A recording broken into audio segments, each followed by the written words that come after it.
see so many familiar faces here. And like Rupinder just mentioned, it's our 5th anniversary and a very special year for us. And I'm very happy to have Monica here with us today. And we'll be seeing her again on the final day, which is on Sunday. And I hope all of you can come and join us and enjoy the rest of the evening. Thank you. See, I told you I like short, sharp speeches. It's like to the point, done and dusted. So I'm not going to waste too much time. Let me introduce to you all Monica Gill from India. Thank you. I'm actually very, very happy to be here. This is my second time in New Zealand. The first time I came was Suwanti invited me when the pageant had just started. So the year I won, I think Amrita and I competed together. We got really close, and then the same year, Sulu, Auntie, and I met, and we gelled along well.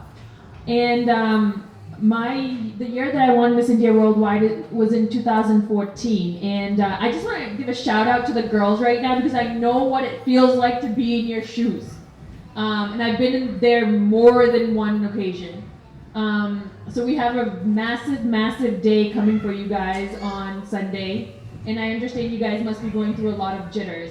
I just want to throw some things out there. First off, my first time competing in my state pageant was in 2012, and I didn't win. I was first runner-up.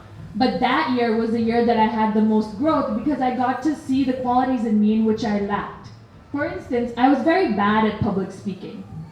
So the year I didn't win, I emceed, I did whatever I could to improve myself. So Sunday is going to be more of a day of introspection for you guys. There is nothing other than pageantry that shines such a mirror on, that you get to shine such a mirror on oneself and to look in. And I hope and I pray that all of you guys take this and make the most of this. All too often we get caught up in the competitive spirit, but pageantry really isn't about that. It is not about the prettiest girl, because I definitely was not the prettiest girl the year I competed. It's the person who brings in the most confidence, who loves themselves the most. So dig in, find that self-love, pull out the qualities that you love about yourself, come on stage and have a good time. And make memories, because honestly, that's what life's all about. And I really wish all of you guys good luck, and I'm really looking forward to Sunday.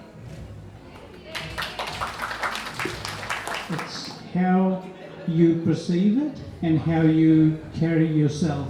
So show that confidence, take it with you, and learn from the previous people who have set the high standards for you. I mean, I love the accent there. That American accent doesn't go away, does it?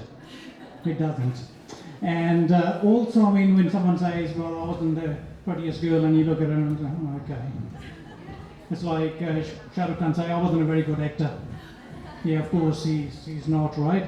So now we're going to open the floor for you all to ask any questions, and no complicated questions, all right?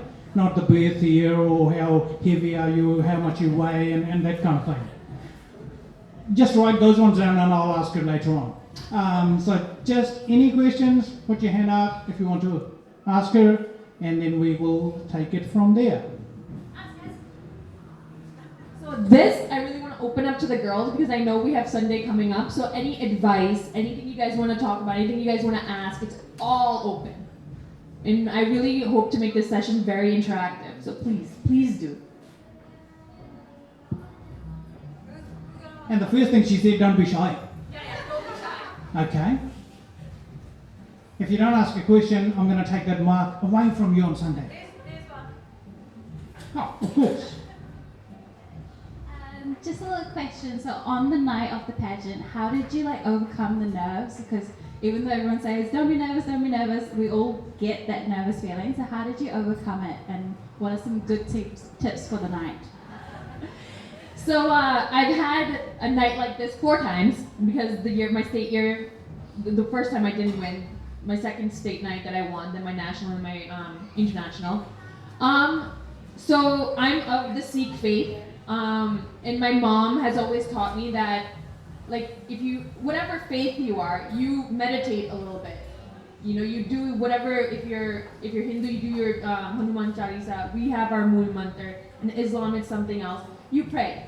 Ultimately, I always say this, that for anyone to excel in any field, they need to get in touch with their spiritual side a bit. Simply because knowing that there's a higher power calms you down.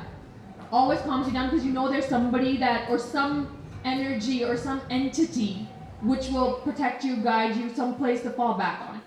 And then my dad always says, what's the worst that can happen? Like, even when I was going to move to Bombay, my dad always said, what's the worst that can happen? You don't win, or you don't get a film, or what you want doesn't happen. So what? You go back home to your family, to people you love. It's not the end of the world. Life goes on at the end of the day. And that's a very important thing to remember. The idea is to grow through the experience, not for the experience to destroy you. So go with that mindset. Excellent.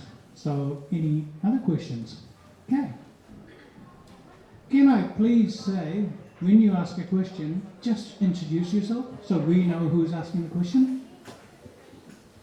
Hi, I'm Poonam Dale, and I'm contestant number 8 for Mrs. India New Zealand. And my question to you tonight is more about what are your strategies in building confidence with public speaking? I could definitely answer that one. So, the year in 2012 when I participated in my state pageant, that was an area. So after I didn't win, I went to all the judges and I asked them, where was I lacking? They were like, only in your public speaking ability. I wasn't able to answer questions. So, I sat down with my dad, and my dad was like, well, if you have an issue with this, then what you need to do is you need to get comfortable speaking in front of people. So, I was like, how do you do that? He's like, you get up on a stage and you start talking. You keep talking until, you get so comfortable speaking in front of people that you no longer hesitate, that you can think freely. So what happens when you're on stage and you have like so many eyes on you is like, oh shit, am I going to say something wrong? But understanding that people just don't care. Like 90% of the population don't care what comes out of your mouth and when it does. Understanding that eases out a lot of nerves. So what I did was, I figured out what bothered me, and I put myself in a position where I could get bothered. They said there's a saying that growth never comes from comfort zones.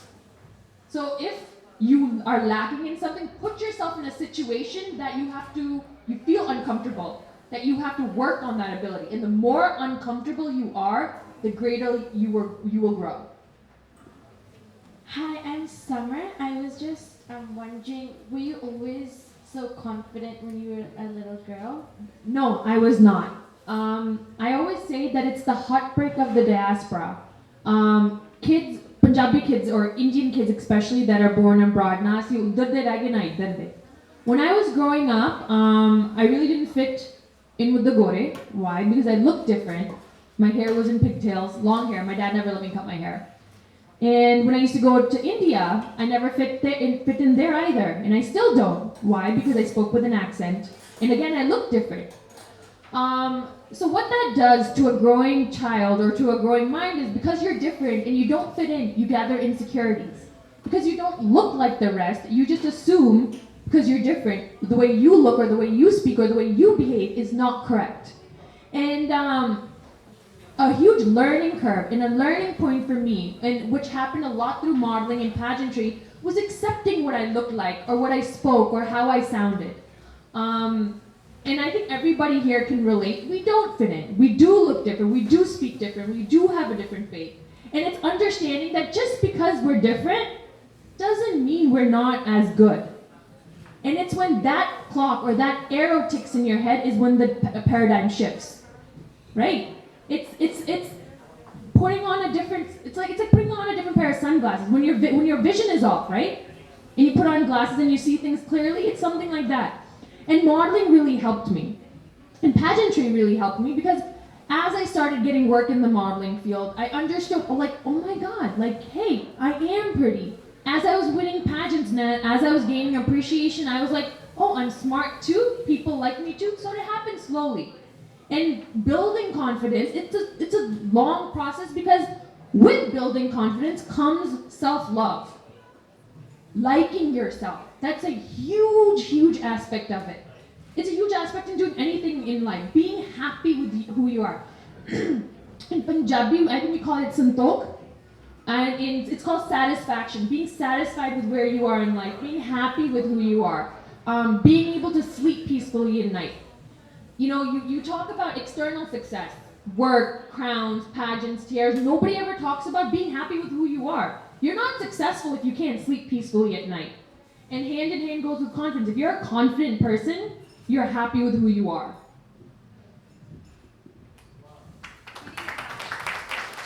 Well done, well done. And when you do that, that's when you start accomplishing things as well. And as Monica said, it's all about you, how you perceive yourself, how you carry yourself, and then how you take it from there. So it's all in you. And I just heard, if you respect yourself, others will.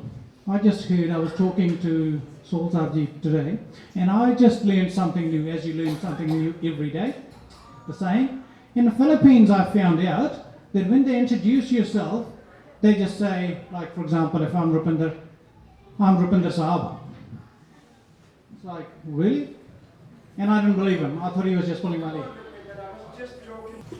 Hi, I'm Pallavi, and I'm in the Mrs. category. My question is not related to the pageant, but I'm just wondering how you got into movies and how you're finding it now, being in the cinema. Hi, Pallavi.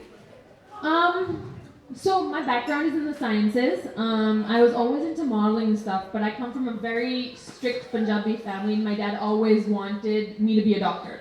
So I did my undergrad in biology in the pre-med track, pre-med neuroscience, and then I worked for a year at a pharmaceutical company.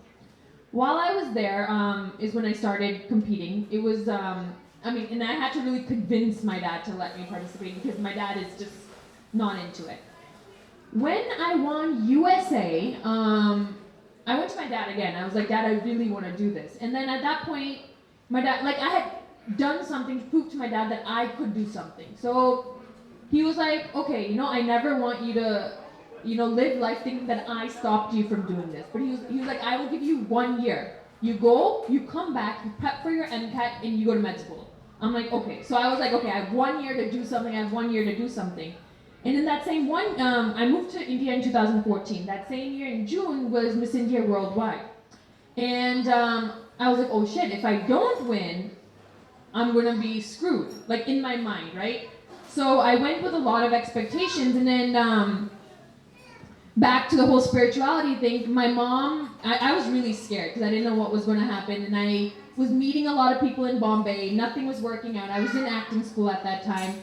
And my dad was building a gurdwara in Boston at that time, and my mom and dad went to the gurdwara in Dubai, and when they genuflected, and what came out was basically whatever you ask of God, He gives. So I knew I was going, I knew everything, whatever was meant to be was going to happen. And I do believe that the universe gives you signs and signals in various ways. So when I came back, because of Miss India Worldwide, I got a lot of PR without having to pay for it, which is a very rare thing in Bombay. I got a lot of PR, so when I was meeting people, they knew who I was, they were interested.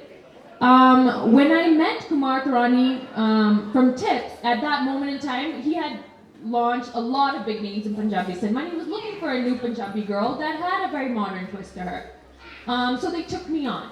And a lot of things in my life have happened like that by chance, by divine inspiration, by God wanting something to happen. And my journey in cinema has been like that.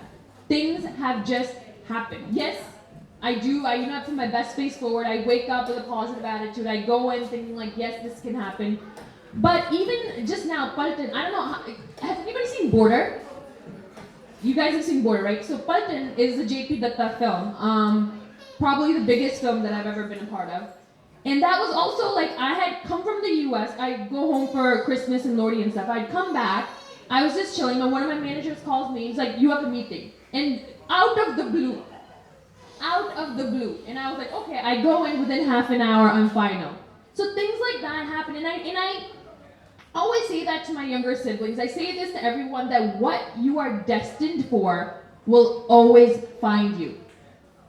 Nobody can take your kismat away from you, regardless. And this, in cinema especially, people, in life in general, people like to beat other people down, pull them down as much as they can. And you always have to remind yourself that no matter what happens, if you are true to yourself, the universe will be true to you. And I have seen that happen.